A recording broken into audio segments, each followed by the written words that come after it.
Welcome back, Internet, to Lore Time with Skanka, the show in which we shade-step our way across the Destiny universe, the game in which physics are ish, and the main bad guy had a sex change because space magic.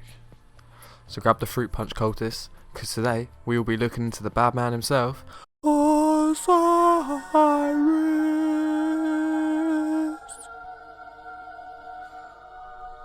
Osiris is an old warlock and a former vanguard who was exiled from the city.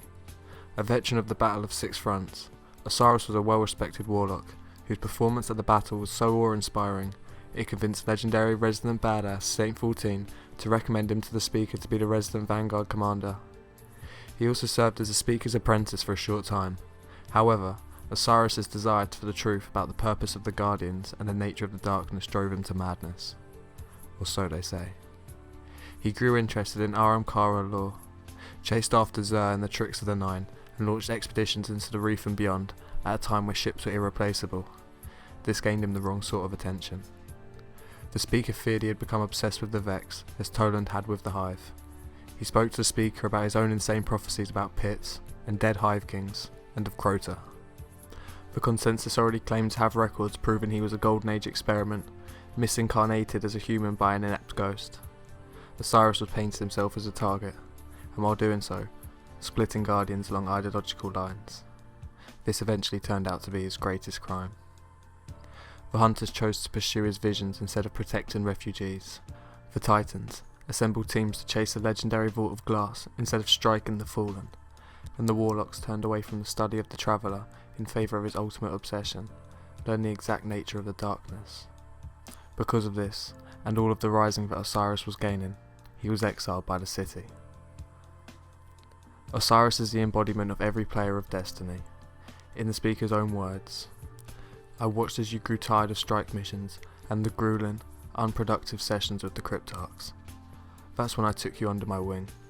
I saw our future in you. But your curiosity was too much. How much of a Guardian's personality and memories were true? How much had been fabricated by their ghost?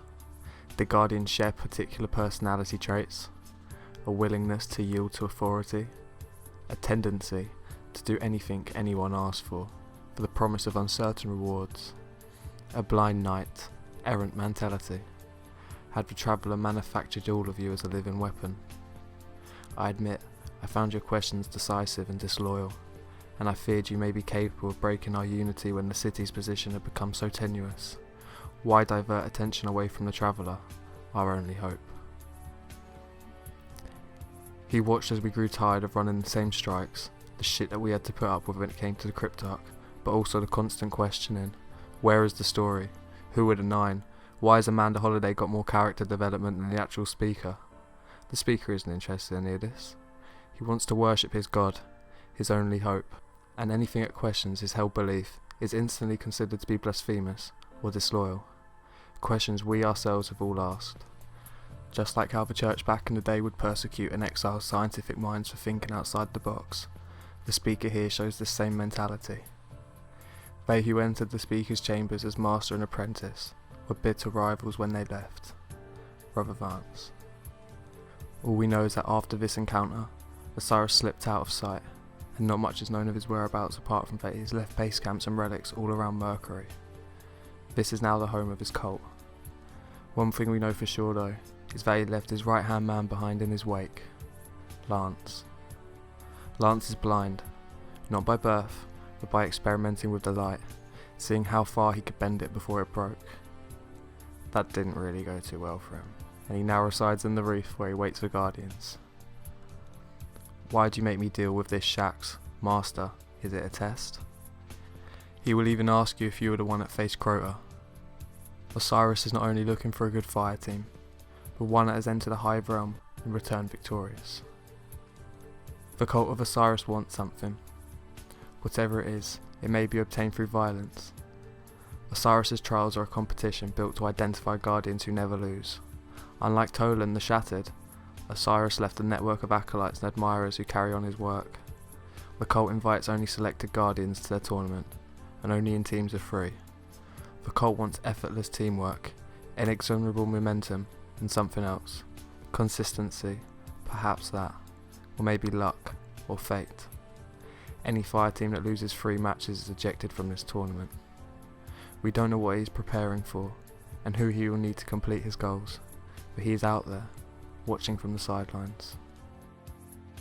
I hear stories of Lord Shaxx meeting with fire teams of warlocks who have no shadow and who never blink, of jump ships slipping into the reef on cold trajectories and meeting no intercept, of questions hidden in matter engrams and answers decrypted on distant battlefields.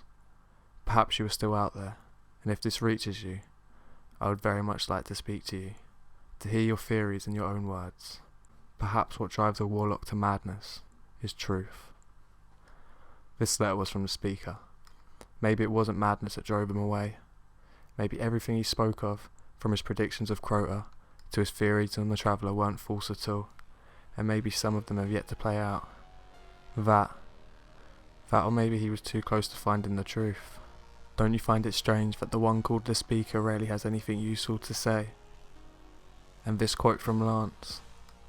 Ask yourself, what would you do if the speaker was proven to be a charlatan? We'll have to wait and see. And as always, internet, take it easy.